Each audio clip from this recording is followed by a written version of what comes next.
علیکم دوستوں، امید کرتا ہوں کہ آپ لوگ خیریت سے ہوں گے۔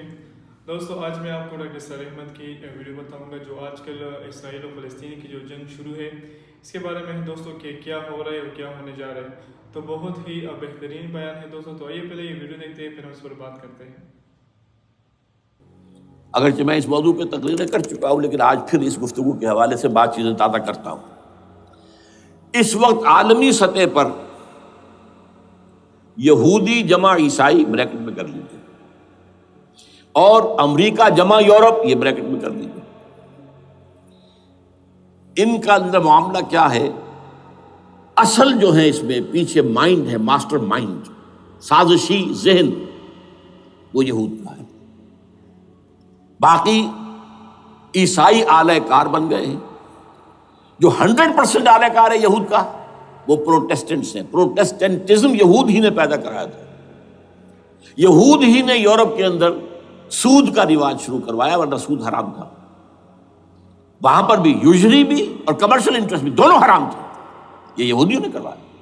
اور پھر پہلا بینک بنوایا ہے انگلستان کے اندر، بینک آف انگلینڈ، اور جو پوپ کے خلاف بغاوت کرائی تو پہلی بغاوت ہوئی انگلستان کے اندر، جو چرچ آف انگلینڈ علیحدہ ہو گیا پوپ سے، اور اسی کو یہودیوں نے قرار دیا یہ ہمارا ماڈرن اسرائیل ہے، یہ اسرائیل ہمیں دیا ہے گاڈ نے، یہ جو ہے برطانیہ۔ اس کے کچھ عرصے کے بعد یہی جو ہے ایکسوڈس ہوا ہے اور وہ امریکہ میں جا کے آباد ہوئے، لہذا امریکہ کو بھی جیوز نے کہا ہے دس از اندر اسرائیل، یہ ہے ہمارے اصل اسرائیل، ماڈرن اسرائیل یہ ہے۔ اس لیے کہ جو انہیں وہاں پر اقتدار حاصل ہوا ہے، جو قوت حاصل ہوئی ہے، جس قدر دولت انہوں نے وہاں جمع کی ہے، وہاں کے جس طریقے سے جکڑ لیا ہے حکومتوں کو، فرنگ کی رگے جہاں پنجے یہود میں ہے۔ ٹھیک 100 سال پہلے علامہ اقبال یہ مشاہدہ کر کے آ گئے تھے یورپ میں، اور کون دیکھنے والا تھا کہ وہاں کیا ہو رہا ہے، بیہائنڈ دی سین کیا ہے، سامنے کیا ہے، پردے کے پیچھے کیا ہے۔ فرنگ کی رگے جہاں پنجے یہود میں ہے۔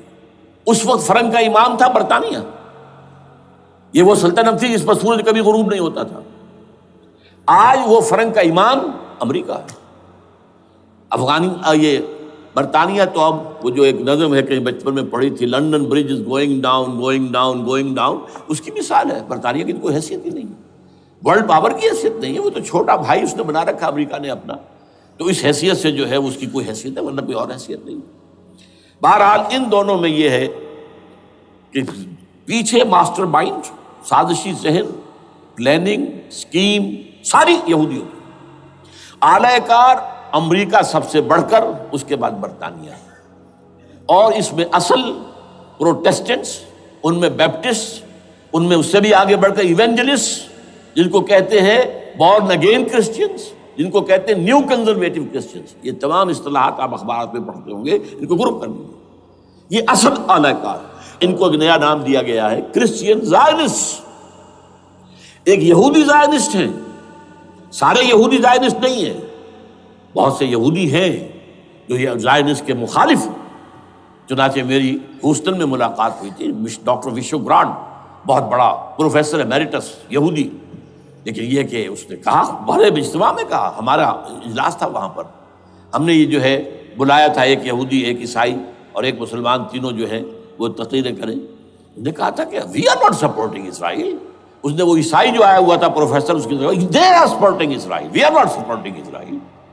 اسی طرح میری جو ہوئی تھی round table conference, round table, اس میں ایک یہودی پروفیسر تھے، وہ ہسٹری کے پروفیسر، میں نام بھول رہا ہوں ان کا، انہوں نے کہا آئی ایم اینٹی زائنزم، میں زائنزم کے خلاف ہوں۔ تو زائنزم جو ہے اصل میں ایک سیکولر یہودیوں کی تحریک ہے، اور اس کے سب سے بڑے سپورٹرز کرسچین زائنسٹ وہ امریکہ میں بیٹھے ہوئے۔ تو یہ ہے صورتحال۔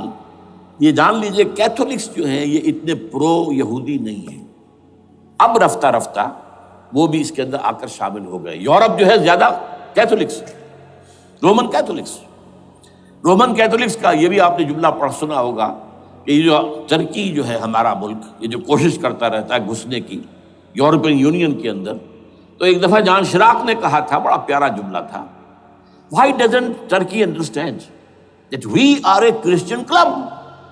یہ ہماری جو یونین ہے یورپین، یہ تو کرسچین کلب ہے، وہ مسلمان ہے، وہ کس وجہ سے آنا چاہتا ہے اندر، کیوں تو خود داخل ہونا چاہتا ہے؟ Why doesn't Turkey understand that we are a Christian club?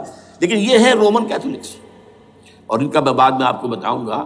یہی آپ کو معلوم ہے کہ یورپ نے عام طور پر اسرائیل کا اتنا ساتھ نہیں دیا جتنا جو امریکہ دیتا رہا ہے، اور کسی درجے میں ان کے دلوں میں سافٹ کارنر جو ہے عرب فلسطینیوں کے لیے بھی رہا ہے.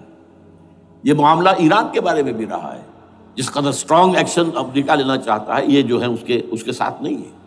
یہ تھوڑا سا فرق ہے، وہ میں اس کا ایک بنیاد بعد میں بتا دوں گا آپ کو. بہرحال ان کا ایک جو ایجنڈا ہے وہ دو سمجھیے کہ دو اس کے نکات ہیں، دو رسیوں کے مانند یہ آپس میں بٹا ہوا ہے. پہلا، عالم اسلام کے مادی اور مالیاتی وسائل خصوصاً تیل پر قبضہ. یہ ان کا دنیاوی اعتبار سے، دولت کے اعتبار سے، وسائل کے اعتبار سے اس وقت کا ایجنڈا ہے. ویسے تو اس سے اوپر وہ چاہتے ہیں پوری دنیا پر، وہ تو بات کی بات ہے، لیکن ابھی نہ وہ روس کو چھیڑ رہے ہیں نہ چین کو چھیڑ رہے ہیں. چین تو ان کا سب سے بڑا جو ہے بزنس پارٹنر ہے، سب سے بڑا، اور چین کو رفتہ رفتہ وہ اپنی لائن پر لا رہے ہیں. اب تو صرف یہ کہ وہ ایک پارٹی گورنمنٹ وہاں رہ گئی ہے جو کہ کمیونزم کے دور کی یادگار ہے، باقی ان کی جو اکانومی ہے وہ تو آ چکی ہے اسی رخ کے اوپر جو یورپ کی ہے، مغرب کی ہے. نمبر دو ایجنڈا کیا ہے؟ دنیا میں کہیں بھی اسلام کے بحیثیت ایک نظام زندگی ظاہر ہونے کا کوئی موقع نہیں دینا. We have to nip the evil in the bud at any cost. یہ ان کے ایجنڈے کا دوسرا بڑا حصہ. یہ دو ہے انٹرٹوائنڈ، جیسے آپ لڑیوں کو بٹ دے کر رسی بناتے ہیں، ایسے یہ دو لڑیے ہیں. اسلام کا پولیٹیکل سوشو اکنامک سسٹم کہیں نہ آ جائے دنیا میں، ہو نہ جائے آشکارا شر پیغمبر کہیں. یہ ابلیس نے کنکلوڈ کیا ہے، مجھے ابلیس کی مجلس شورا ہے، ہو نہ جائے آشکارا شر پیغمبر، کہیں ایسا نہ ہو کہ پیغمبر کی شریعت دنیا کے سامنے آ جائے، پیغمبر کا نظام آ جائے. الحذر، آئین پیغمبر سے 100 بار الحذر. حافظ ناموس زن، مرد آزما مرد آفری، یہ معاشرتی نظام ہو گیا. موت کا پیغام ہر نوع غلامی کے لیے، نہ کوئی فخفور و خاکہ نہ گدائے رہنشی، یہ سیاسی نظام آ گیا. اور کرتا ہے دولت کو ہر آلودگی سے پاک و صاف، منعموں کو مال و دولت کا بناتا ہے امین. تم دولت کے امین و مالک نہیں ہو. اور اس سے بڑھ کر اور کیا فکر و عمل کا انقلاب، بادشاہوں کی نہیں اللہ کی ہے یہ زمین، ان الارض للہ. یہ نظام کہیں نہ آ جائے دنیا، یہ جس پہ کہ وہ خطرہ محسوس کر رہا تھا. اور اس کے بعد یہ کہتے ہیں، یہ تو تھا عصر حاضر کے تقاضے، لیکن یہ کہ صورتحال کیا ہے؟ ہو نہ جائے آشکارا شر پیغمبر کہیں ہے. یہی یہ معاملہ اس طرح رکھو کہ خود مومن ہے محروم یقین. یہ غنیمت ہے کہ خود مومن ہے محروم یقین. ہمیں اگر کوئی سہارا ملتا ہے تو اس سے کہ مومنوں کو بھی، نام نہاد مسلمانوں کو بھی اپنے اس نظام پر یقین نہیں. وہ نماز پر یقین رکھتے ہیں، روزے پر رکھتے ہیں، زکوٰۃ کو بھی جو بھی اللہ تعالیٰ جس کو توفیق دیتا ہے، حج کرتے ہیں، عمرے کرتے ہیں، یہ ہے سب. لیکن یہ کہ یہ غنیمت ہے، چشم عالم سے رہے یہ پوشیدہ یہ آئین تو خوب. وہ ابلیس کہتا ہے کہ یہ آئین چشم عالم سے پوشیدہ رہنا چاہیے. یہ غنیمت ہے کہ خود مومن ہے محروم یقین. ہمارے لیے جو ہے اگر کوئی سانس لینے کی جگہ ہے تو وہ یہ ہے، حوصلہ افزائی اگر ہے تو اس میں ہے کہ خود مومن محروم یقین ہے، اس کے سامنے وہ راستہ ہے ہی نہیں. اب لیجئے یہودیوں کے ایجنڈے کو میں تجزیہ کر رہا ہوں. سب سے پہلے World Bank, IMF، globalisation, TRIPS, ان تمام ہتھ کنڈوں کے ذریعے عالمی مالیاتی استعمار جو بظاہر امریکہ کا ہوگا حقیقتاً یہود کا ہوگا. یہودیوں کے نزدیک پوری نوع انسانی حیوانوں کے مانند ہے. They are not human beings. They are goyams. They are Gentiles. یہ انسانی شکل میں حیوان ہیں، اور جیسے حیوانوں کو ایکسپلائٹ کرنا، استعمال کرنا انسانوں کا حق ہے. گھوڑے کو آپ باندھتے رہے ہیں نا، ٹانگے کے آگے اور بیلوں سے آپ ہل جتواتے رہے ہیں، تو جیسے یہ حق ہے ایسے ہمارا حق ہے پوری دنیا کے جو ہے وسائل ان کو کھینچے. ہاں جیسے گھوڑے اور بیل کو بھی کچھ نہ کچھ دانہ تو ڈالنا پڑتا ہے، چارہ تو دینا پڑتا ہے، تو ان کو بھی کچھ دو. یہ پوری نوع انسانی ورکرز بن کر رہ جائے، حیوان بن جائیں، بالکل شہوت کے غلام بنا دو انہیں، اخلاقی اقدار کا بیڑا غرق کر دو، خاندانی نظام کو تہوبالا کر دو. یہ باقاعدہ جو protocols of the elders of the Zion تھے ان سب میں موجود ہے لکھا ہوا، جو 1897 میں انہوں نے پاس کیا اپنا پروگرام بیسل میں، سوئٹزرلینڈ کا ایک شہر ہے. Protocols of the elders of the Zion. ان کو حیوان بنا دو، بس حیوانوں سے کام لیتے رہو. ہاں ان کی کمائی کا کچھ حصہ ان کے لیے چھوڑ دو، وہ بھی زندہ رہیں، وہ بھی آخر کام کیسے کریں گے، اور اصل جو ہے ملائی کھینچ دو اپنے اس نظام کے ذریعے سے. World Bank, IMF، stock exchange, TRIPS, globalisation, اس کے ذریعے سے عالمی مالیاتی استعمار. نمبر 2، ایک ہے ان کا ایجنڈا، یہ تو عالمی ہے. دوسرا ایجنڈا کیا ہے؟ وہ لوکل ہے. وہ کیا ہے؟ گریٹر اسرائیل کا قیام، جس میں مصر کا سارا زرخیز علاقہ شامل ہوگا، جو ڈیلٹا کا علاقہ کہلاتا ہے اس کا، جہاں کے اس وقت کے بادشاہ نے، حضرت یوسف علیہ السلام کے زمانے کے بادشاہ نے، وہ فرعونہ کے خاندان میں سے نہیں تھا، وہ عرب تھا. عربوں ہی سے کسی وقت کوئی قوم آئی تھی جو کہ مصر پر قابض ہو گئی تھی. اس نے حضرت یوسف کے خاندان کو لا کے وہاں آباد کیا. بہترین جشن کا علاقہ کہلاتا ہے، بہترین. وہ کہتے ہیں ہمارا ہے، ہم رہے وہاں پر کئی 100 برس تک رہے. عراق ہمارا ہے، وہاں ہمیں قید میں رکھا گیا، نبوکدنضر لے گیا تھا. عرب کا شمالی حصہ جو ہمارا ہے، وہاں خیبر میں یہودی قلعے تھے، اور وہاں مدینے کے اندر جو ہے 3 قبیلے یہودی تھے جنہیں محمد نے صلی اللہ علیہ وسلم نے وہاں سے نکال باہر کیا تھا. یہ جارڈن یہ ترکی کا بھی کچھ حصہ ہمارا ہے. باقی پورا لبنان اور پورا فلسطین، یہ سب اس کے اوپر بنے گا ایک greater Israel. This is there local agenda. اور اس کے لیے ضروری ہے ایک بہت بڑی جنگ. ایسے آسانی سے نہیں ہو جائے گا.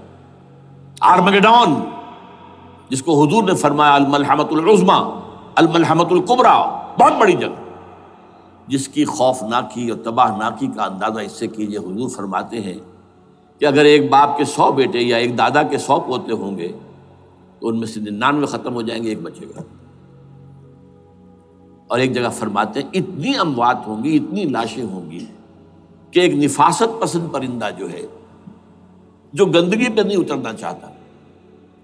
ایک تو ہے یہ کوے، چیلیں، گدھ، وہ تو گندگی ہی کی تلاش میں ہے مردار کھانے کے لیے، وہ تو لاشوں کو نوچ رہے ہوں گے. وہ پرندہ جو ہے نفاست پسند پرندہ، وہ نہیں اتر سکے گا، اڑتا اڑتا چلا جائے گا، لیکن لاشوں کا سلسلہ ختم نہیں ہوگا، یہاں تک کہ تھک ہار کر لاشوں پر گر جائے گا. یہ دور نہیں ہے، اس لیے کہ اس پر متفق ہیں یہودی بھی اور عیسائی. پروٹسٹنٹس، عیسائی اس کے اوپر پوری طرح متفق ہیں. آرمگیڈون، جسے آپ 3rd ورلڈ وار کہہ لیں، الملحمۃ العظمیٰ کہہ لیں، الملحمۃ الکبریٰ کہہ لیں حضور کے الفاظ میں، یہ آئے گی. اس کے نتیجے میں گریٹر اسرائیل بنے گا. نمبر 3، پھر بنے گا 3rd ٹیمپل، جو ٹائٹس نے گرا دیا تھا 70 میں، سن 70 عیسوی، جسے گرے ہوئے کتنا عرصہ ہو گیا؟ 2008. اندازہ کر لیجئے 1800 کتنے برس ہو چکے. وہ دوبارہ بنائیں گے 3rd ٹیمپل، اور اس کے لیے مسجد اقصیٰ کو گرائیں گے، اور ڈوم آف دی راک، قبۃ الصخرہ، وہاں لا کر پھر اس میں کنگ ڈیونز تھرون لا کے رکھا جائے گا. یہ بھی میرے علم میں پہلی مرتبہ اسی ٹرمپٹ رسالے سے آیا. وہ کیا ہے؟ حضرت داؤد کا. آج سے کتنے 1000 سال پہلے کی بات ہے، اندازہ کیجیے. 1000 قبل مسیح، اور یہ اب 2000 ہو گیا عیسوی، 3000 برس تو ہو گئے. وہ کیا تھا؟ ایک پتھر تھا جس پر بٹھا کر حضرت داؤد کی تاج پوشی کی گئی تھی. پھر اسی پر حضرت سلیمان کی تاج پوشی ہوئی، پھر اسی پر ان کے بادشاہ آتے رہے، تاج پوشی ہوتی گئی. ٹائٹس نے جب گرایا ہے سن 70 عیسوی میں، یروشلم کو برباد کیا، 1,33,000 یہودی ایک دن میں قتل کیے، ایک دن میں. باقی نکال دیا، بھاگ جاؤ یہاں سے. اس کو کہتے ہیں diaspora, that started in 70 AD. یہ منتشر ہو گئے، جس کا جہاز سنگھ سمایا چلا گیا، یورپ میں چلے گئے، شمالی افریقہ میں، مسلمان ملکوں میں، انڈیا میں آ گئے، ایران میں آ گئے، سب جگہ وہاں سے نکال دیے گئے، ڈائسپورا. بہرحال وہاں سے وہ ٹائٹس وہ پتھر لے گیا، وہ روم میں لے گیا. روم سے کسی طرح وہ آئرلینڈ پہنچ گیا. آئرلینڈ پیور کیتھولک ملک ہے، آپ کو معلوم ہوگا، اور وہاں پر پروٹیسٹنٹس کی اور کیتھولکس کی جنگیں ہوتی رہتی ہیں. کبھی بھی شیعہ سنی مسلمانوں کی اس طور سے خانہ جنگی نہیں ہوئی ہے جیسے کہ وہاں ان دو عیسائیوں میں کیتھولکس اور پروٹیسٹنٹس میں ہوتی ہے. وہ رومن کیتھولک ملک ہے بیچ میں. وہاں سے وہ انگلینڈ میں آیا. انگلینڈ میں جب آ گیا، بلکہ وہاں سے اسکاٹ لینڈ سے انگلینڈ میں پھر اس کو ایک کرسی کے اندر اس کی سیٹ کی حیثیت سے بنا کر ایک تھرون کی شکل دے دی گئی. اور وہ جو ویسٹ منسٹر ایبے ہے، برطانیہ کے پارلیمنٹ کے ساتھ جو چرچ ہے، ویسٹ منسٹر ایبے، وہاں اس کو لا کے رکھ دیا گیا. اس وقت سے برطانیہ کے بادشاہوں اور ملکاؤں کی تاج پوشی وہاں ہوتی ہے. تو ایک یہ ہے کہ پھر اس کو لا کر وہاں رکھیں گے. اب یہاں سے اختلاف ہے، یہ نوٹ کر لیجیے. یہاں تک عیسائیوں کا، یہودیوں کا ایجنڈا ایک، یہاں اختلاف ہے. یہودیوں کے نزدیک ان کا مسیح آئے گا اور وہ وہاں بیٹھ کر پوری دنیا پر راج کرے گا. وہ مسیح جس کی خبر دی گئی تھی شروع کی کتابوں میں، جو تورات کی ابتدائی کتابیں ہیں، وہ تو حضرت مسیح کی شکل میں آ گئے. دی پروفیسی واز فلفلڈ. یہودیوں نے نہیں مانا، انہیں تو قرار دیا جادوگر ہے، کافر ہے، مرتد ہے، ولد الزنا ہے، اور اپنے بس پڑتے سوری پر چڑھا دیا. تو دوسری بات ہے اللہ نے کیا کیا، وہ ایک علیحدہ مسئلہ ہے. چنانچہ یہ کہ دی سچویشن از ویکنٹ، وہ مسیحا کی جگہ ابھی باقی ہے ان کی، and they are waiting for ہم. تو وہ آئے گا اور وہ یہاں اس تخت داؤد پر بیٹھ کر پوری دنیا پر حکومت کرے گا. عیسائیوں کا کہنا کیا ہے کہ در حقیقت حضرت مسیح نازل ہوں گے، سیکنڈ کمنگ آف جیسس، جس کو ہم بھی مانتے ہیں. اگرچہ ہوگا کیسے، حالات و واقعات کا کیا ہمارے نزدیک رنگ ہے وہ کچھ مختلف ہے، وہ میں اس کو بیان نہیں کر سکتا. حضرت مسیح علیہ السلام پھر اس تخت پر بیٹھیں گے ان کے عیسائیوں کے مطابق. چنانچہ پوپ جو مر گیا ہے، پال سیکنڈ، اس کو یہ ٹرمپٹ والے کہتے ہیں شیطان. اور ان کا کہنا یہ ہے کہ اس شیطان نے the old ancient holy Roman empire کو ریوائیو کیا ہے یونائٹڈ یورپ بنا کر. اور ان کا مقصد کیا ہے کہ یہ فلسطین میں ایک رومن کیتھولک حکومت قائم کرنا چاہتے ہیں. یہودی اپنی حکومت چاہتے جو ہے، اور وہ اپنی حکومت چاہتے ہیں. یہ ان کا کہنا ہے. یہ میں نہیں جانتا کہ اس میں کس حد تک ان میں ایک دوسرے پر الزام درست ہے.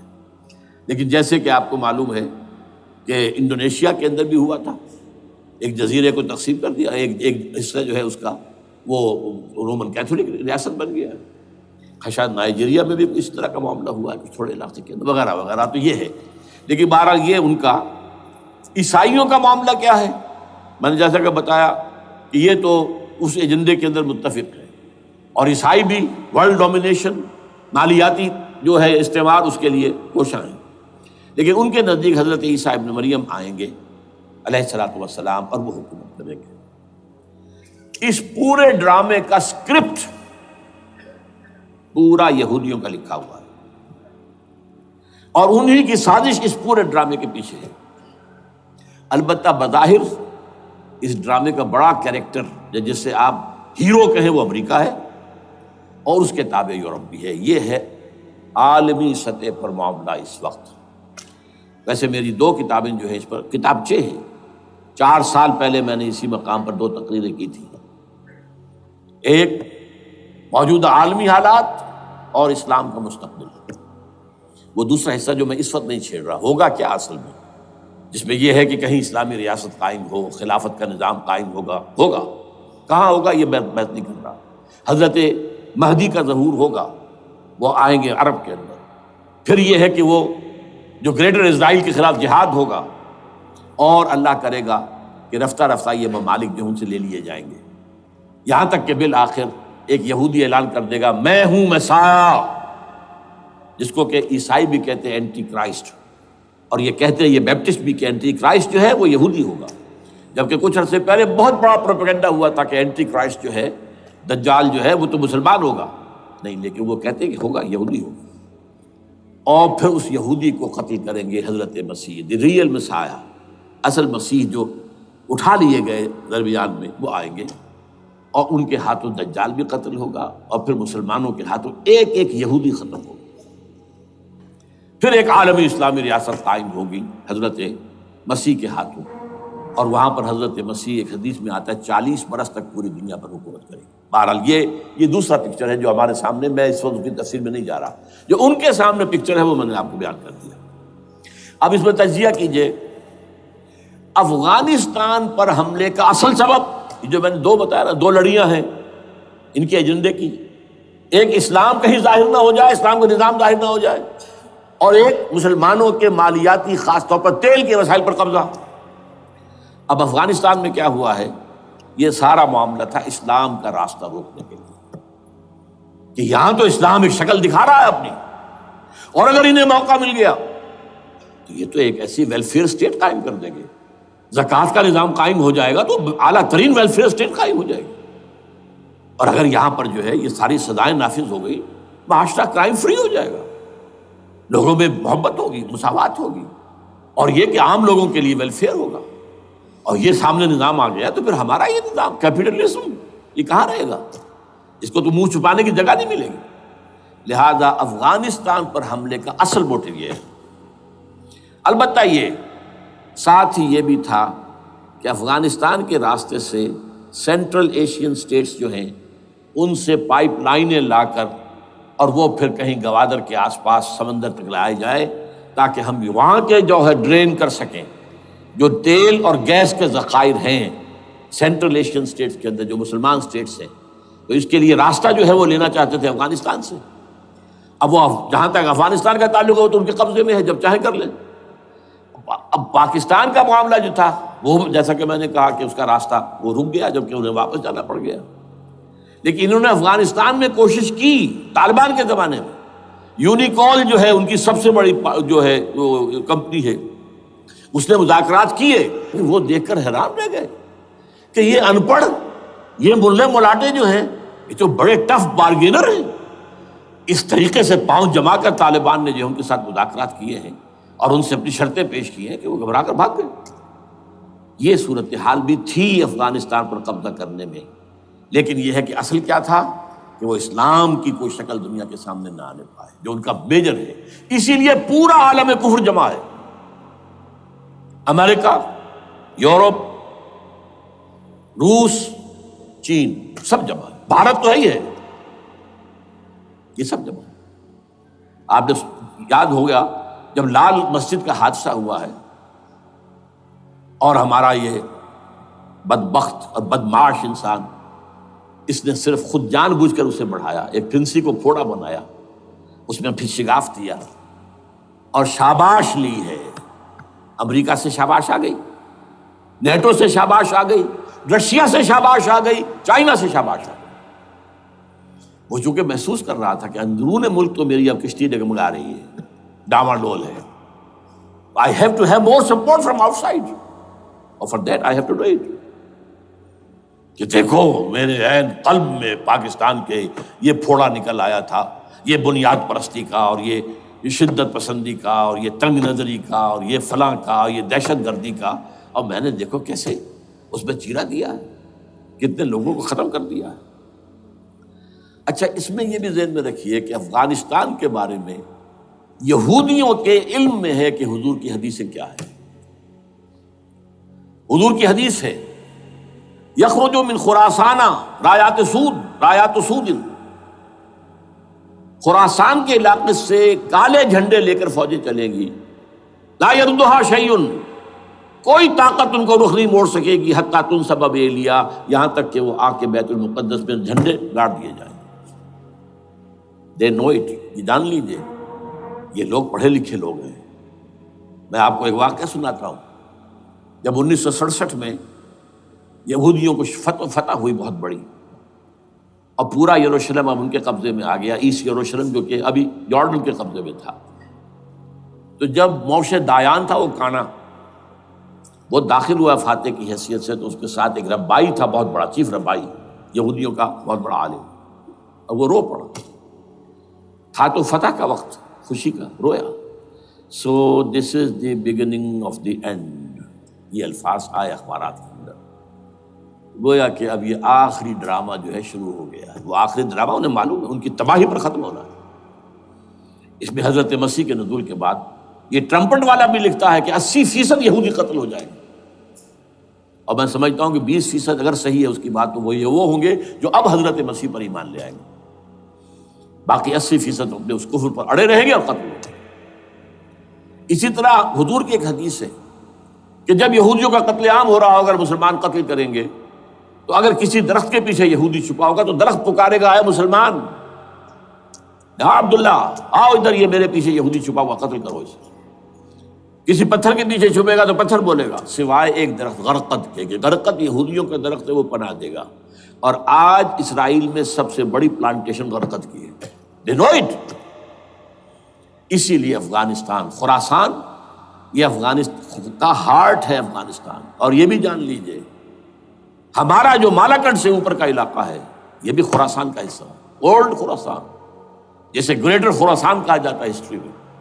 ایک میں نے ایرانی سے پوچھا تھا اس کے بارے میں، تو اس نے کہا خراسان ہمارا ایک صوبہ ہے. میں نے کہا وہ تو مجھے معلوم ہے، جس کا دارالخلافہ مشہد ہے اور یہ ان کا مقدس شہر ہے، وہ تو اسے مکے کی طرح سمجھتے ہیں.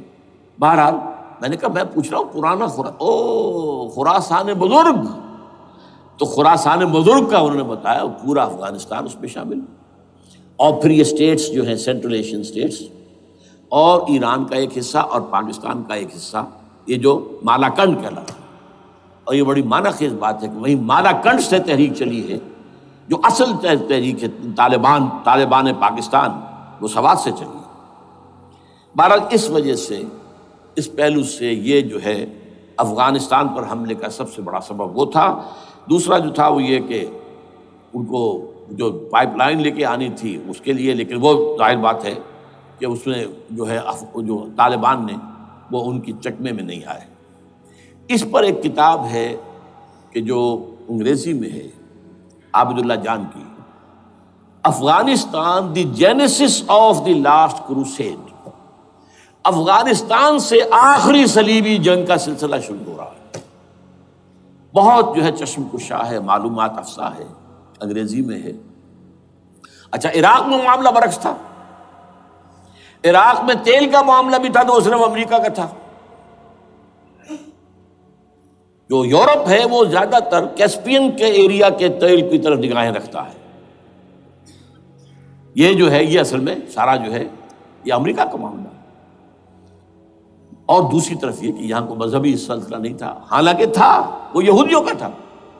وہ کیا تھا؟ Extension, first step towards the establishment of greater Israel. یہ بات اچھی طرح سمجھ لیجیے. یہاں پہ تیل کا معاملہ بھی میں نے کہا تھا نا، دو لڑیاں ہیں جو چل رہی ہیں. تیل کا معاملہ یہاں خاص طور پر عراق کے اندر زیادہ، افغانستان میں بہت کم. لیکن یہ کہ یہاں پر بھی جو اصل ہے بیہائنڈ دی سین، جو اصل چیز کیا ہے کہ گریٹر اسرائیل کے قیام کی طرف پہلا قدم.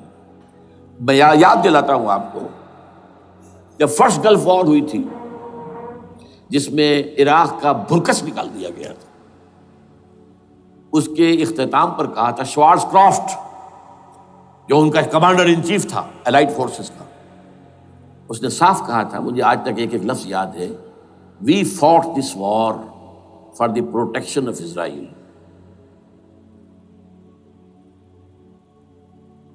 اور اب جو ابھی ہوا معاملہ، جب صدام گرا ہے، اس کا مجسمہ بھی گرا ہے، تو اس کے بعد وہ شخص، وہ بدبخت، وہ خبیث جو ابھی پڑا ہوا کومے میں، شیرون نے کہا تھا ان قریب عراق پر ہماری حکومت ہوگی. اور اس سے پہلے تو ہم صرف عراق میں سے یوفریٹس تک کا علاقہ مانگتے تھے، دریائے فرات تک کا. اب ہمارا مطالبہ یہ ہے کہ ہم تو در حقیقت دجلہ تک جائیں گے، دجلہ، تاکہ پورا کا پورا جو فرٹائل جو دو آبا ہے دجلہ اور فرات کے درمیان کا بہترین علاقہ، وہ سارا ہمارے پاس. اس سے آپ اندازہ کر لیجئے کہ یہ دونوں چیزیں جو ہیں دونوں جگہ موجود ہیں. وہاں مذہبی زیادہ ہے افغانستان کا، لہذا یہاں بہت بڑی جو ہے کولیشن بن گئی۔ عراق میں تو وہ کولیشن نہیں بن سکی، یورپ بھی ساتھ نہیں آیا، یورپ بھی ساتھ نہیں آیا، امریکہ had to go it alone, اسے کرنا پڑا ہے۔ زیادہ سے زیادہ کوئی ٹوکن آسٹریلیا کا کوئی ٹوکن معاملہ جو ہے وہ برطانیہ کا کچھ شاید ٹوکن ٹائپ جو ہے وہی یہ کامن ویلتھ پرانی جو ہے چلی آ رہی ہے، اس میں شاید کینیڈا کا، باقی تو کوئی نہیں۔ یہ جو آل ورلڈ کولیشن بنی تھی وہ افغانستان کے خلاف کیوں ہے؟ یہاں سے اسلام کی ریسرجنس کا اندیشہ ہے۔ یخرج من خراسان رایات سود لا يردها شیء حتی تنصب بایلیا۔ حضور کے زمانے میں ایلیا جو ہے وہ کن کے قبضے میں تھا؟ عیسائیوں کے۔ اس کے بعد ہمارے قبضے میں آیا، لیکن پھر کروسیڈرز نے ہم سے لے لیا تھا، اور 88 برس وہ عیسائیوں کے پاس رہا، 1099 عیسوی سے لے کر 1187 تک۔ اب پھر یہود کا قبضہ ہے، پہلے عیسائیوں کا تھا، اب یہود کا۔ اب ان سے لینا واپس، پہلی مرتبہ بھی عرب نہیں لے سکے تھے، کھونے والے عرب تھے، واپس لینے والا کرد تھا، صلاح الدین ایوبی رحمۃ اللہ علیہ۔ اب بھی کھونے والے عرب ہیں، مصر اور شام اور اردن تینوں کا مقابلہ کیا اس نے، اسرائیل نے، اور قبضہ کیا پورے ویسٹ بینک پر، گولان ہائٹس پر، سینائی پیننسولا پر، اور یہ کھو دیا ہم نے اپنے ہاتھ سے۔ اور اب بھی عربوں میں تو کوئی دم نہیں ہے، کوئی جان نہیں ہے، ان کو عیاشیوں نے، دولت مندی نے بالکل تباہ و برباد اور کھوکھلا کر کے رکھ دیا۔ بہرحال یہ جو چیزیں میں نے آپ کو بتائی ہیں، یہ تو وہ پلانز ہیں جو سب شیاطین جن و انس کے پروگرام ہیں۔ وہ جیسے کہ کبھی کہا تھا خمینی صاحب نے، شیطان بزرگ، دی گریٹسٹ سیٹن، امریکہ، اصل میں امریکہ، اور اس کے پیچھے حقیقت میں یہود، سامنے امریکہ، پیچھے یہود۔ بالفعل کیا ہوگا یہ تو پھر اللہ ہی جانتا ہے کیا ہوگا۔ وَمَكَرُوا وَمَكَرَ اللَّهُ، کافر اپنی چالیں چلتے ہیں، اللہ اپنی چال چلتا ہے۔ اور سَنَسْتَدْرِجُهُم مِّنْ حَيْثُ لَا يَعْلَمُونَ وَأُمْلِي لَهُمْ إِنَّ كَيْدِي مَتِينٌ۔ اے نبی آپ گھبرائیں نہیں، ہم ان کافروں کو رفتہ رفتہ وہاں سے لے آئیں گے جہاں سے آپ کو بھی، جہاں انہیں احساس تک نہیں ہوگا کہ یہ تو گرفت میں آ رہے ہیں، ٹریپ ہو رہے ہیں، اور ابھی ذرا میں انہیں ڈھیل دے رہا ہوں۔ میں املی لہم ان کیدی متین، میری چال بہت مضبوط ہے۔ وہ اللہ کیا کرے گا وہ میں نے آپ کو بتایا، جھلک دکھا دی ہے۔ انشاءاللہ اسی علاقے میں پاکستان اور افغانستان، اور اس کا ہارٹ ہوگا یہ پشتونستان، سرحد اور مشرقی افغانستان مل کر پشتونستان، پشتون اسی مشرقی اس میں ہے، پاکستان کا مغربی صوبہ ہے، شمال مغربی سرحدی صوبہ، یہ ہارٹ، اور پھر پاکستان اور افغانستان، انشاءاللہ یہی ہوگا۔ اور پھر یہ کہ یہاں سے فوجیں جائیں گی جو حضرت مہدی کی حکومت جمائیں گی عرب کے اندر۔ عربوں میں جان نہیں ہے کہ وہ مہدی کی حکومت کو جما سکے۔ یخرج ناس من المشرق یؤتون للمہدی یعنی سلطان ہی، مشرق کی طرف کے کسی ملک سے فوجیں آئیں گی جو مہدی کی حکومت قائم کریں، عربوں میں دم نہیں۔ بہرحال ہوگا کیا وہ میں نے کہا کہ یہ تو اللہ کے ہاتھ میں ہے۔ اب یہ کہ کرنا کیا چاہیے، یہ ہے میری تقریر کا آخری حصہ۔ دیکھیے ذوالفقار مرزا نے جو کچھ کہا اور سید قائم علی شاہ نے، میں خوشائند سمجھتا ہوں کہ طالبانائزیشن اور ہے، اسلامائزیشن اور ہے، ٹھیک ہے، چلیے آواز مکے اور مدینے۔ طالبانائزیشن کے اندر کچھ بغیر تعلیم یافتہ، کچھ جذباتی، اس طرح کے لوگ بھی ہیں جن میں انتہا پسندی بھی ہے، جیسے کہ میں پہلے بیان کر چکا، افغانستان میں ہوا ہے، افغانستان کے اندر بھی رفتہ رفتہ وہ اپنی چیزوں سے نکل رہے تھے، نکل جاتے ہیں، لیکن موقع نہیں دیا گیا، nip the evil in the bud ختم کر دیا گیا۔ اسی طرح ہمارے سرحدی صوبے میں جیسا کہ میں بتایا 3 قوتیں برسرکار ہیں، ہو از ہو نوز اٹ، کون کیا کہ۔ لیکن بہرحال یہ کہ پہلی بات یہ، اسلام اور پاکستان لازم و ملزوم ہیں۔ یہاں اسلام آئے گا تو یہ ملک رہے گا، نہیں آئے گا تو ختم ہو جائے گا۔ اس میں کوئی شک نہیں. میری 2 کتابیں پڑھ لیجیے اگر اللہ توفیق دے، ہمت دے. اسلام اور پاکستان، یہ سن 67-68 کی تحریر ہے میری. جینیسس آف پاکستان کیا تھا، how Pakistan came into existence. پھر یہ کہ میں نے استحکام پاکستان کے نام سے سن 85 کے اندر کتاب لکھی ہے. یہ دونوں کتابیں پڑھی ہیں. پاکستان کا کوئی جواز نہیں اگر یہاں اسلام نہ آئے، اور واقعتاً ہم جواز کھو چکے ہیں. یہ تو اللہ تعالیٰ ہمیں مہلت دے رہا ہے. لیکن اب یہ سمجھ لیجئے، یہ اللہ تعالیٰ کی طرف سے ایک خاص مہلت ہے، اور شاید آخری مہلت ہے جو ہمیں مل رہی ہے. یہاں اسلامائزیشن نہ ہوا تو یہ ملک نہیں رہے گا.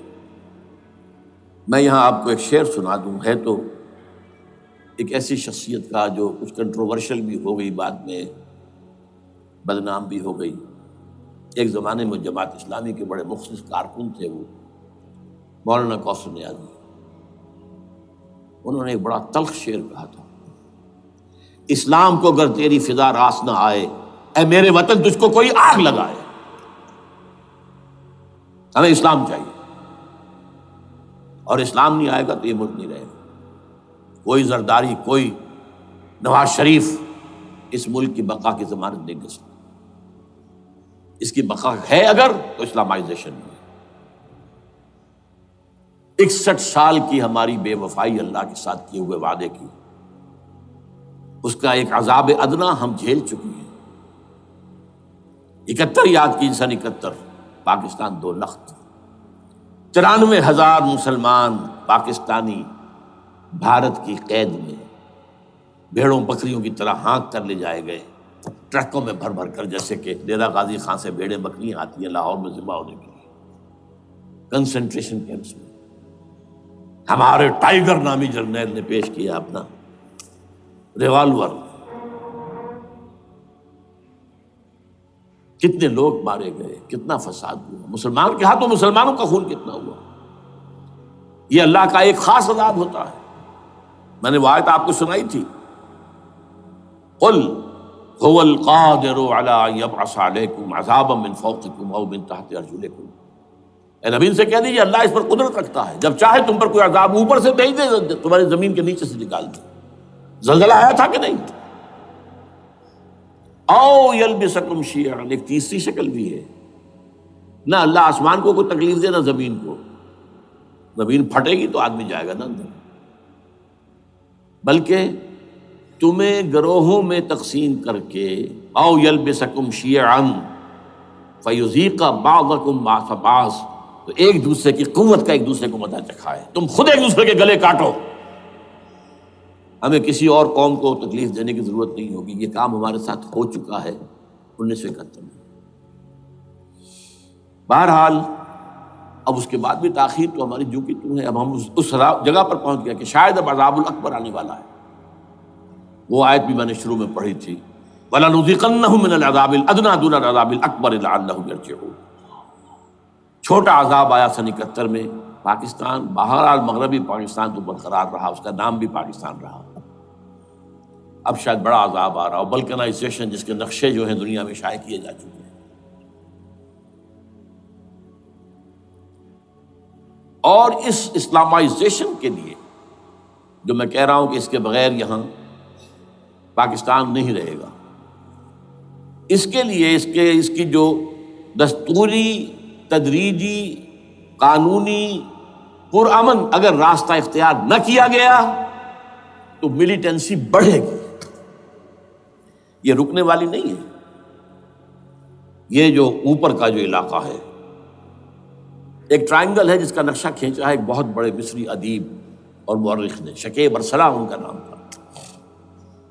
انہوں نے کہا ہے کہ یہ پامیر سطح مرتفع جو ہے، پامیر جسے روف آف دی ورلڈ کہا جاتا ہے، اس سے پہاڑوں کے سلسلے نکلتے ہیں. کوئی چین کی طرف چلا گیا، کوئی تبت کی طرف چلا گیا، کوئی قراقرم ادھر آ گیا پاکستان کی طرف، ہمالیہ آ گیا پاکستان انڈیا کی طرف، ادھر ہندو کش چلا گیا افغانستان میں. یہ سب جیسے کہ ایک جو پہیا ہوتا ہے اس کے جو لگے ہوتے ہیں اسپوکس جنہیں کہتے ہیں. اس نے کہا کہ ایک طرف ہمالیہ اور ایک طرف ہندو کش، اس کے درمیان میں جو قوم رہتی ہے اب نوٹ کر لیجیے، یہ ہمالیہ کا اینڈ جو ہے مغربی، وہ کیا ہے، یہ نتیا گلی وغیرہ اسی کا حصہ ہے، اس کے بعد ختم۔ دریا سندھ بہ رہا ہے، لیکن اوپر جا کر وہ ٹرن دیتا ہے رائٹ کو، تو پھر اب وہ قراقرم اور ہمالیہ کے درمیان جاتا ہے، یہاں تک کہ انڈیا سے جو اس کا داخلے کا راستہ آ جاتا ہے۔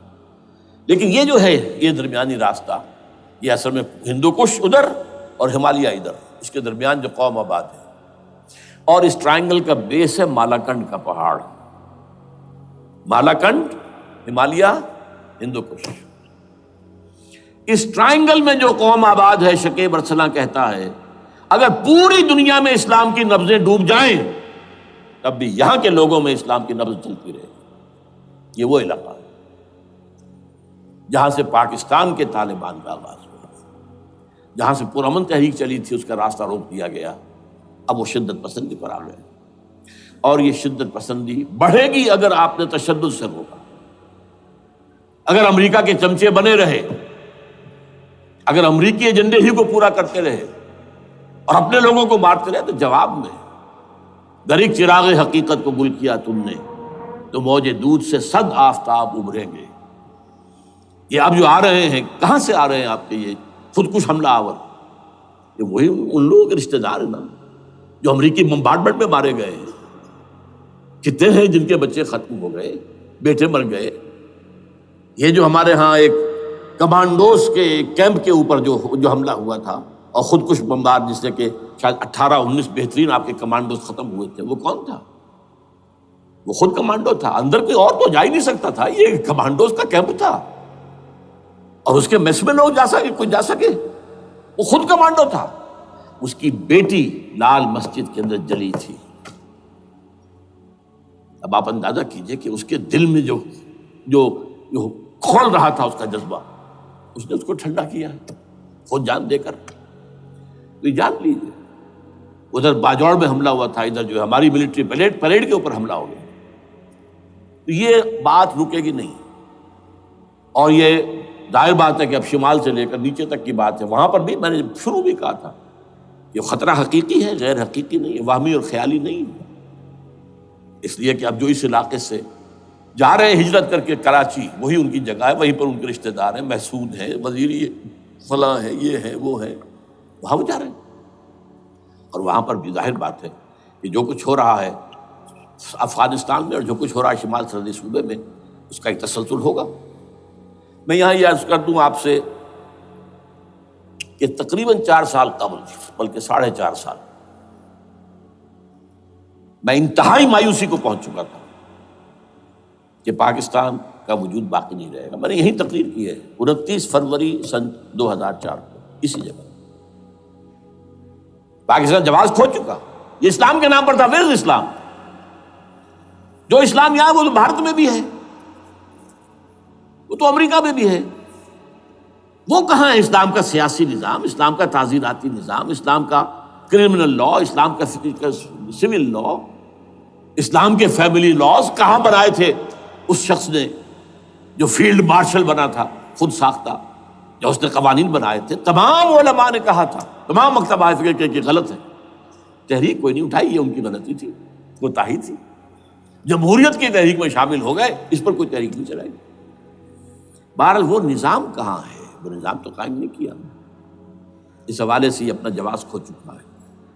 نو ریشنل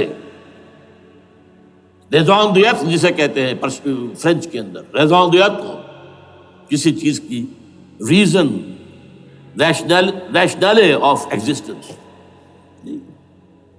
اس کے بعد یہ ہے کہ پچھلے سال سے کچھ مایوسی میں کمی ہوئی۔ Number 1، chief justice of Pakistan Iftikhar Muhammad Chaudhry کے اندر ہمت اللہ نے دی، وہ کھڑا ہو گیا۔ جرنیلوں کے جم گھٹے کے اندر ایک سویلین آدمی جو ہے جس درجے کا مرعوب ہو سکتا ہے، آپ اس کا اندازہ کر لیجیے۔ اور اس کے بعد اسپونٹینیس موومنٹ وہ کلا ہے، انہومی شے، سوچ نہیں سکتے ہم۔ یہ موومنٹ جو ہے یہ کوئی اسٹریٹ ارچنز کی چلائی ہوئی نہیں ہے، یہ ہمارے ہاں کے گاموں ماجوں کی نہیں ہے، بلکہ یہ تو پڑھے لکھے لوگ، وکیل، کالے کوٹ، کالی ٹائیاں، پینٹ، یہ جو سختیاں جھیلی ہیں انہوں نے، ابھی تک وہ تحریک چل رہی ہے، اگر اس سے ظاہر بات ہے وقت گزرنے کے ساتھ ساتھ اس کی وہ تیزی اور تندی میں تو کبھی آئی، اور حکومت کو موقع ملا ان کے اندر کوئی رفت پیدا کرنے کا بھی۔ لیکن بہرحال ان دونوں چیزوں سے میری مایوسی میں قدرے کمی ہوئی۔ اب دوسری بات وہ تھی 18 فروری کے الیکشن کا پرامن طور پر منعقد ہو جانا۔ میں یہ سمجھتا تھا کہ جو اس کے اندر دخل اندازی ہے، ریگنگ ہو گئی ہوئے، کیسے ممکن ہے پاکستان میں الیکشن ہو اور ریگنگ نہ ہو؟ پھر تحریک چلے ہی چلے، کیونکہ تحریک تو چل رہی ہے پہلے سے، صرف اس کے اوپر تیل اور ڈالنا ہے نا، اور پھر بدامنی ہو ہی ہو، اور پھر دونوں طرف گدھ بیٹھے ہوئے ہیں، the NATO forces in the west, Indian forces on the east, they will march into Pakistan, اور پاکستان کے ایٹمی دانت توڑ کر Pakistan will be put at the mercy of India, Bharat, now do whatever you like. Condoleezza Rice کا میں آپ کو بیان سنا چکا ہوں، پاکستان کے مستقبل کا فیصلہ امریکہ اور بھارت بھی کرتا۔ بہرحال اب تیسری جو امید ہوئی ہے، یہ کل پرسوں میں جو ہوئی ہے، کولیشن جو ہے یہ ناکام ہوتی نظر آ رہی تھی، لیکن یہ کہ صدر کے مواخذے پر یا صدر کے خلاف جو ایک کارروائی ہو رہی ہے، اللہ کرے کہ وہ پوری ہو جائے، یا اس سے بھی بہتر ہے کہ وہ خود ہی استعفیٰ دے کر دفع ہو جائے۔ بہرحال یہ کہ اس سے بھی کچھ امید کا پہلو جو ہے پیدا ہوتا ہے۔ اب یہاں اسلامائزیشن کا پرامن، تدریجی اور اسلام اور دستوری اور قانونی طریقہ کیا ہے؟ وہ طریقہ کیا ہے؟ 1949 اور 50 میں جو عمل شروع ہوا تھا، جو اس کے بعد سے آج تک جو ہے ختم ہو گیا، اس کو اثر دور شروع کیا جائے، دوڑ پیچھے کی طرف اے گردش ایام کی۔ 49 میں کیا ہوا تھا؟ قرارداد مقاصد، وہ گویا کہ پاکستان میں نظام خلافت کی جڑ تھی جو رکھ دی گئی تھی کہ sovereignty belongs to Allah and whatever authority we have, it's a sacred امانت۔ یہ تو اصل میں استعمال کی جائے گی یہ قوت کتاب و سنت کے دائرے کے اندر this is خلافہ، in essence it is خلافہ، خلافت کی بنیاد رکھ دی گئی۔ اس سے پہلے 48 میں سن 47 کی ایک تقریر کی وجہ سے جو غلط فہمی پیدا ہوئی تھی قائد اعظم کی 11 اگست کی، اس کا انہوں نے کراچی کی ہائی کورٹ بار ایسوسیشن میں جا کے کہہ دیا تھا، کچھ لوگ شرارت کے ساتھ یہ پروپیگنڈا کر رہے ہیں کہ پاکستان میں دستور شریعت پر مبنی نہیں ہوگا، یہ فتنہ ہے، غلط کہہ رہے ہیں، نفی کر دی تھی۔ اب یہ دوسری بات ہے کہ اندھوں کے اندھے جو ہیں وہ اس 11 اگست کی تقریر کو لیے پھرتے ہیں، اس کے ایک جملے کو، اور یہ اتنی کھلی بات جو کی، شریعت کا لفظ، شریعت، پاکستان کا دستور جو سمجھتا ہے کہ شریعت پر نہیں مبنی ہوگا وہ غلط کہتا ہے، وہ شریر ہے، شرارت پیدا کر رہا، یہ قائد اعظم کے الفاظ۔ بہرحال اس کے بعد ایک عمل کیا ہوا تھا سن 50 میں، یہاں کے سیکولر عناصر نے ایک بڑا شور مچایا، کس کا اسلام لاؤ گے؟ شیعہ کا، سنی کا، دیوبندی کا، بریلوی کا، وہابی کا، کس کا اسلام؟ اللہ تعالیٰ غریق رحمت کرے ان بزرگوں کو، پاکستان کے تمام مذہبی مکاتب فکر کی ٹاپ کی قیادت جمع ہو گئی کراچی میں، شیعہ بھی، اہل حدیث بھی، بریلوی بھی، دیوبندی بھی، 31 علماء، جماعت اسلامی بھی، مولانا مودودی بھی اس میں تھے۔ انہوں نے 22 پرنسپلز ایگریڈ اپون، دستور بنانے کے لیے یہ 22 پرنسپلز ہیں، حاضر ہیں، بناؤ دستور۔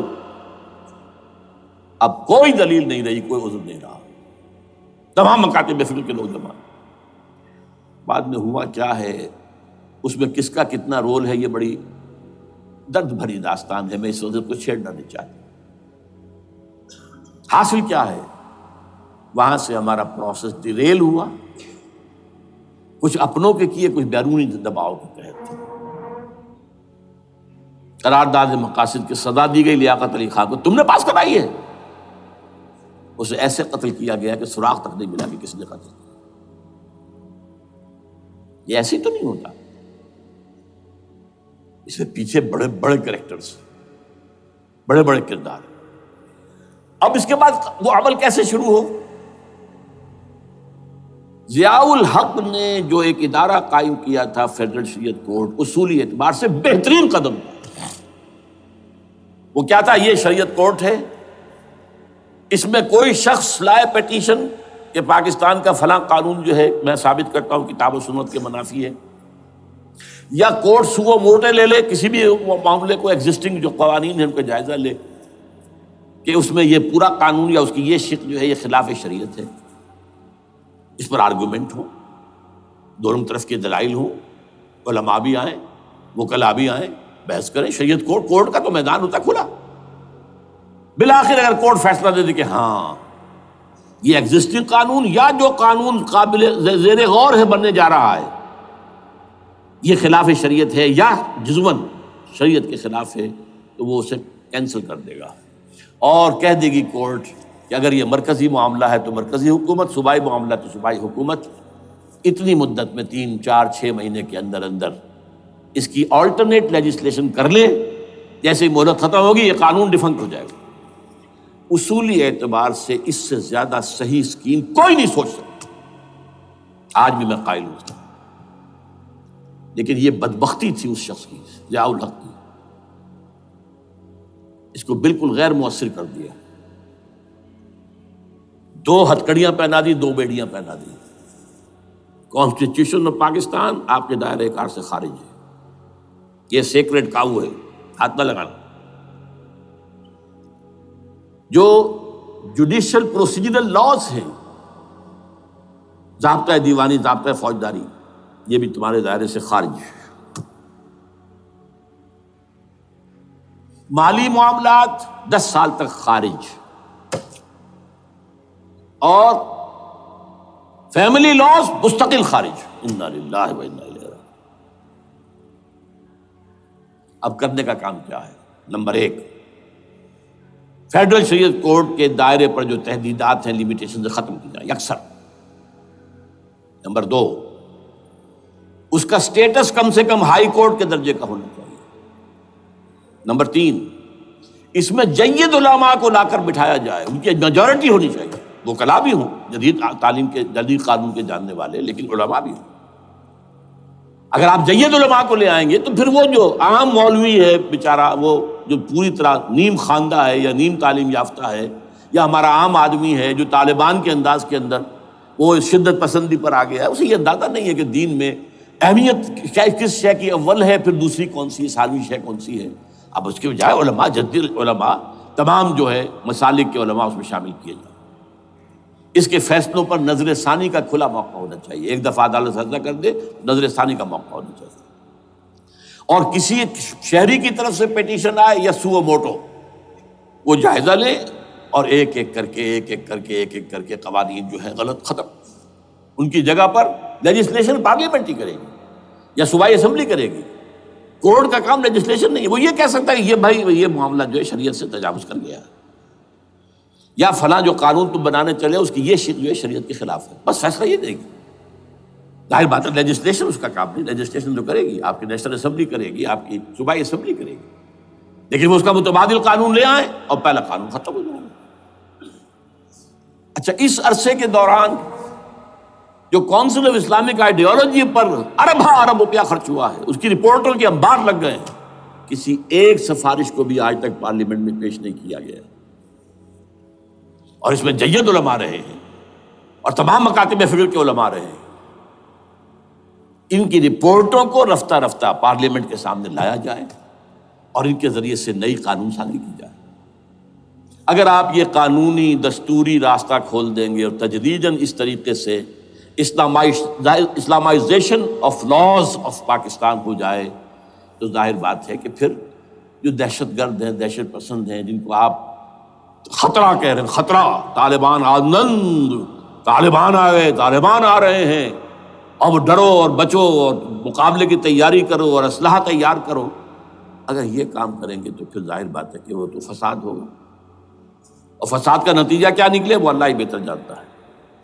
لیکن یہ پروسیس جو میں نے بیان کیا ہے، اگر اس پر عمل ہو جائے تو یہ وہ پروسیس ہے جسے جنرل حمید گل نے کہا تھا کہ اگر ایسا ہو جائے تو یہ سافٹ ریولوشن ہوگا، بغیر تشدد کے، بغیر کسی اور کے، اگر نیت ٹھیک ہے اور اگر یہ واقعی جیسے قائم علی شاہ نے سمجھ لیا ہے اور جیسے کہ ذوالفقار مرزا نے سمجھ لیا ہے، اسلامائزیشن اگر اس کو سب سمجھ لے، زرداری بھی سمجھ لے اور نواز شریف بھی سمجھ لے اور سب سمجھ لے، تو ظاہر بات ہے کہ پھر کسی توڑ پھوڑ کے بغیر، کسی اور بدامنی کے بغیر، کسی تشدد کے بغیر اسلامائزیشن یہاں ہو جائے تو سب کے دل خوش ہو جائیں گے، اور یہ سارا جو بھی تشدد ہے، یہ دہشت گردی ہے، اس کے راستے بند ہو جائیں گے۔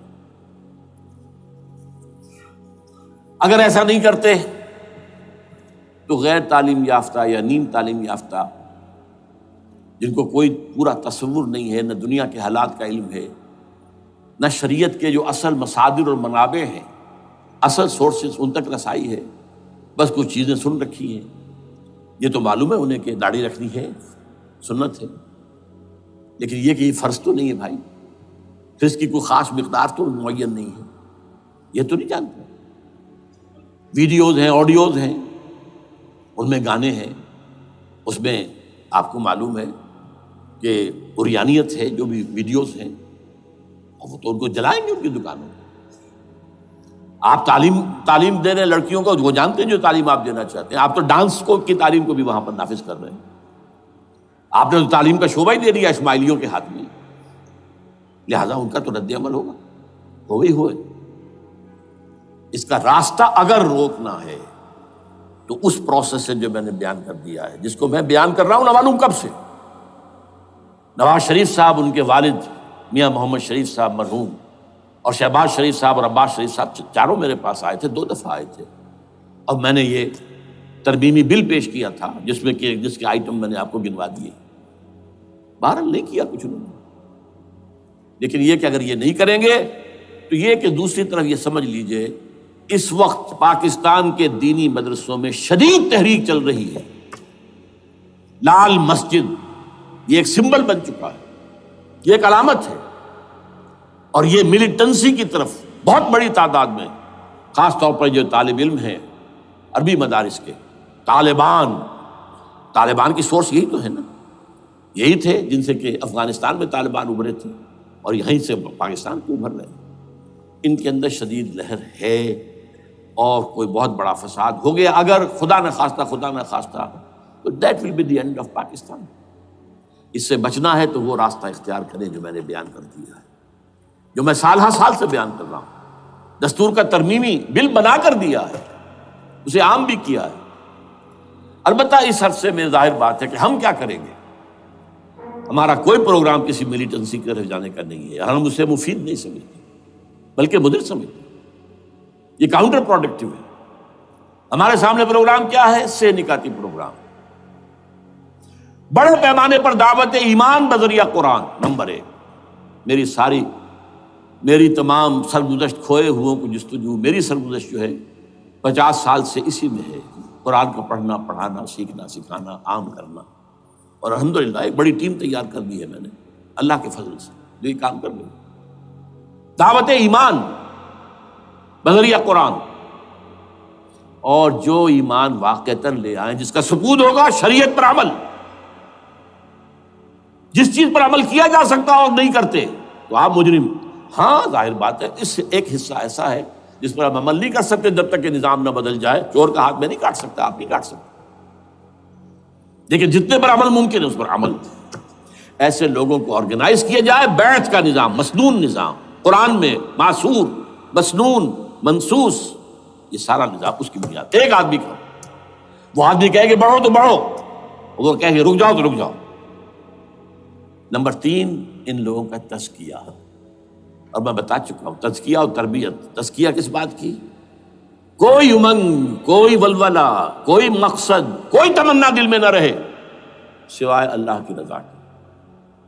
حکومت مطلوب نہ ہو، اقتدار مطلوب نہ ہو، مال و دولت مطلوب نہ ہو، اللہ کی رضا اور آخرت کی فلاح۔ ہر تمنا دل سے رخصت ہو گئی، حضرت مجذوب کا مصرع۔ اب تو آجا، اب تو خلوت ہو گئی، اے اللہ تو آجا میرے دل میں، میرے دل سے ہر تمنا نکل چکی ہے، خلوت ہے۔ اور تربیت کس کی؟ کہ تیاری ہو جائے اس بات کی کہ تن من دھن سب لگا دیں گے، جان بھی دے دیں گے جب موقع آئے۔ چوتھا کیا؟ کہ جب تک یہ تعداد کافی نہ ہو، یہ نہیں ہے کہ 150 آدمی لے کر کسی ایک جگہ پر کسی لال مسجد کو ہم مرکز بنا کر بیٹھ جائیں، نعرہ لگا دیں۔ ملک گیر جماعت، اور وہ بھی معتدل تعداد پہ، وہ جب تک نہیں ہوتی تو ہم یہی 3 کام کریں گے، دعوت ایمان بذریعہ قرآن، تنظیم بذریعہ بیعت، مسنون بیعت، تزکیہ اور تربیت کرتے رہیں گے۔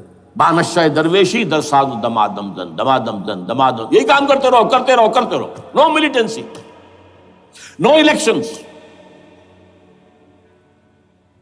لیکن جب تعداد کافی ہو گئی تو ایک منظم اور پرامن مطالباتی اور احتجاجی تحریک، توڑ پھوڑ نہیں، گھراؤ جلاؤ نہیں،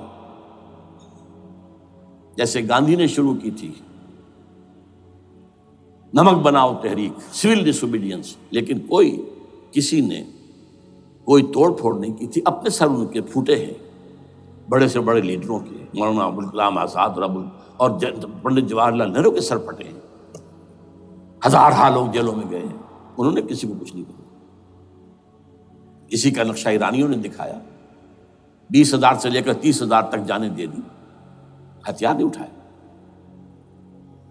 اس لیے کہ ہتھیار بھی استعمال کرو گے تو اوپر جو حکومتیں ہیں ان کے پاس تو بے تحاشا فوج ہے، ان کے پاس ٹینک ہے، ان کے پاس ہوائی جہاز ہیں، ہیلی کاپٹرز ہیں، گن سے بھرے ہیلی کاپٹرز ہیں، کیا نہیں ہے۔ پرامن منظم مطالباتی اور احتجاجی تحریک۔ اللہ کرے کہ ہمیں اس کے لیے جو مہلت درکار ہے وہ مل جائے۔ ہمیں معلوم نہیں کہ کہیں وہ مہلت ختم ہی نہ ہو رہی ہو، لیکن اگر ہم آخری سانس تک اس کام میں لگے رہیں گے تو انشاءاللہ اللہ تعالیٰ کے ہاں ہم معذور قرار پائیں گے۔ اللہ تعالیٰ جو ہے ہمیں درگزر ہم سے فرمائے گا کہ جو کچھ میں کر سکتا تھا اللہ میں کرتا رہا، آخری دم تک کرتا رہا۔ اگر یہ ہے تو اپنی تو کامیابی ہے، باقی کیا ہوتا ہے ملک کا میں کچھ نہیں کہہ سکتا، اللہ بہتر جانتا۔ اقول قولی ھذا واستغفر اللہ لی ولکم ولسائر المسلمین۔ جی دوستو، ایسے کہ آپ لوگوں نے ویڈیو دیکھی ہے اور امید کرتا ہوں کہ دوستو یہ اس ویڈیو سے آپ لوگوں نے بہت کچھ سیکھ لیا کہ اسرائیل و فلسطین کی جو جنگ ہے یہ کیسے چالو ہے اور یہ اس کا جو مقصد ہے یہ کیا ہے۔ دوستو سب سے جو بڑی بات ہے اسرائیل کی جو کہ اسلامی ممالک جتنے بھی ہیں ان کو قبضہ کرنا چاہتا ہے۔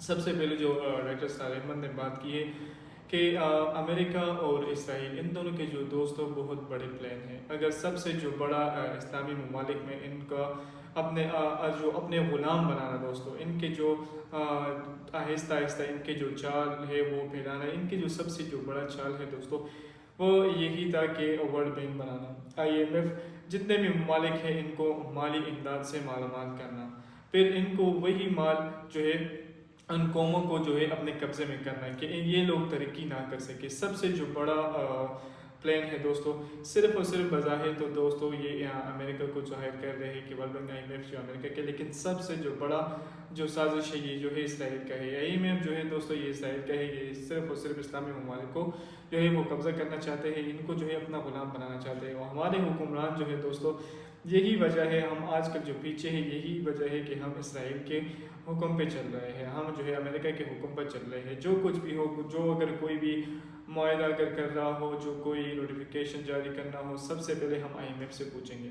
تو دوستو اگر دیکھا جائے تو اس ٹائم جو ہے ڈاکٹر سعد احمد نے اس پر بیان کیا تھا کہ یہ جو سب سے بڑے ان کے پلان ہے اسلامی ممالک کو کمزور کرنا، کہ اسلامی میں جتنے بھی ممالک ہیں مسلمان ترقی نہ کر سکے، یا ان کے جتنے بھی ممالک ہیں اس میں اسلام کا جھنڈا جو ہے وہ اونچا نہ ہو سکے، اسلام کا ایمان کمزور کرنا، اسلام کو جو ہے اپنے راستے سے ہٹانا، یہی سازشیں ہیں جو دوستو اسلامی ممالک میں انٹر ہو رہے ہیں۔ سب سے بڑے جو دوستو ان لوگوں نے افغانستان پہ جو ہے قبضہ کر لیا۔ سب سے تو یہ ان لوگوں نے کیوں قبضہ کر لیا؟ کیونکہ وہاں ان لوگوں نے کہا کہ یہ سب سے افغانستان سب ایک ایسا ملک ہے جو کہ اسلام کے